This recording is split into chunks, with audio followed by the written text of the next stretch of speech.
3 new attractions worked their magic, costing $465 million to build. They increased the park size by 25%. Hong Kong Disneyland has been profitable since 2012, posting its 4th year of record revenue in 2013.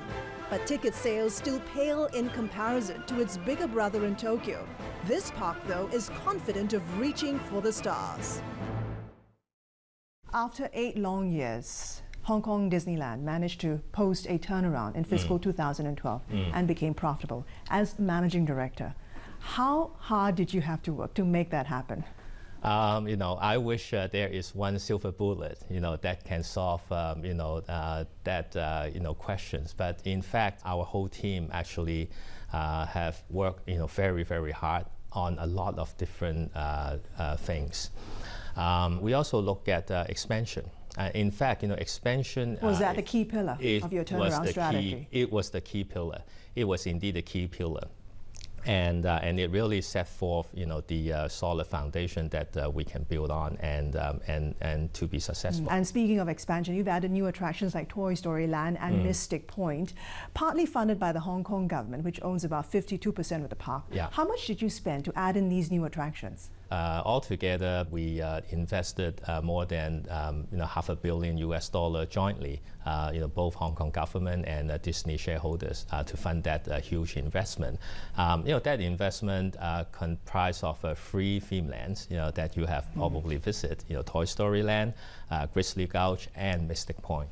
Have you been able to increase prices, ticket prices, as a result? We look at our ticket pricing not solely on the product that we offer, but also we look at consider other factors as well, currency exchange and inflation. There's a lot of factors that gone into a pricing decision. So have you been able to increase prices? Well, in the last few years we did increase the prices for a couple of times, and they've been pretty well received in the market. And in fact, I think a lot of our guests still recognize that the price that they pay to come to Hong Kong Disneyland is of a great value.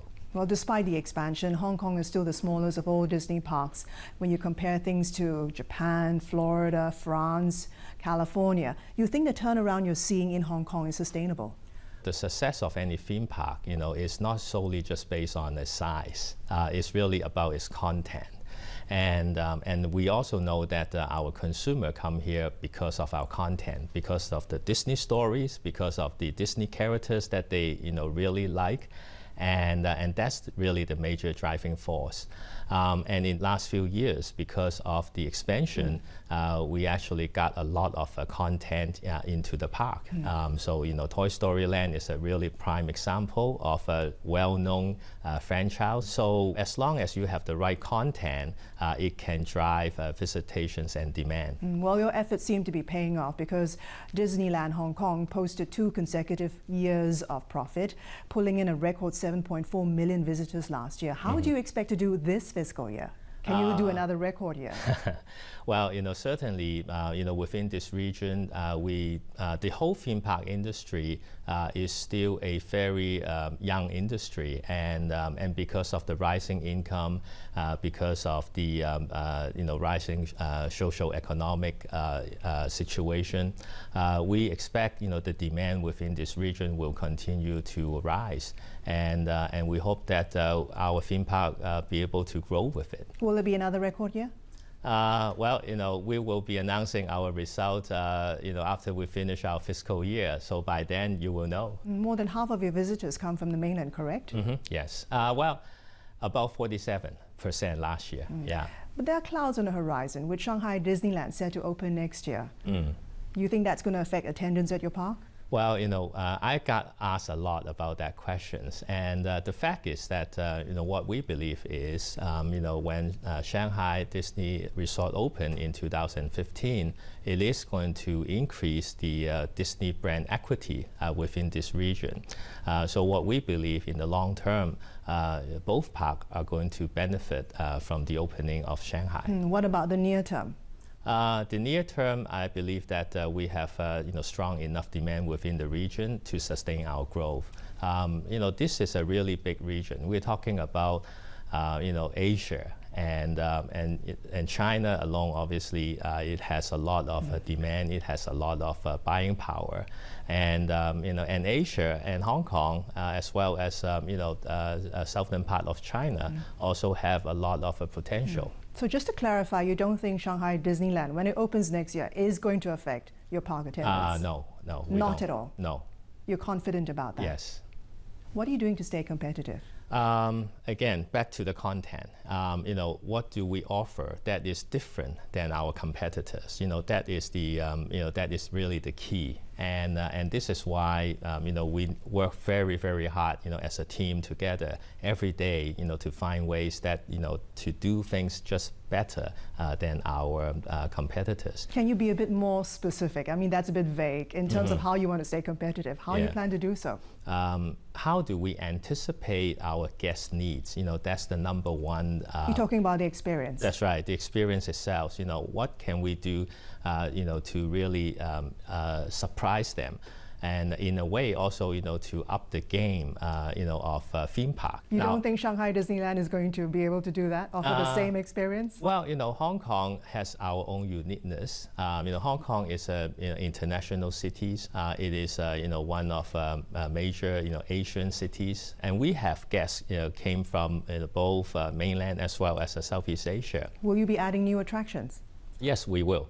And in fact, we have already announced it earlier in 2016 that we are going to have Marvel attractions here in Hong Kong. But even before that, there is a really healthy lineup of new products that we're launching.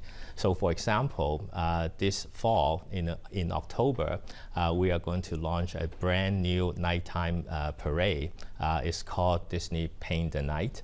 And it is a brand new parade that we're going to offer to our guests in the evening before our fireworks. And it is going to be fantastic because the whole parade is made up of different floats that use state-of-the-art lighting technologies. So these are all programs that we're planning for. So overall, you think you can do better than Shanghai Disneyland?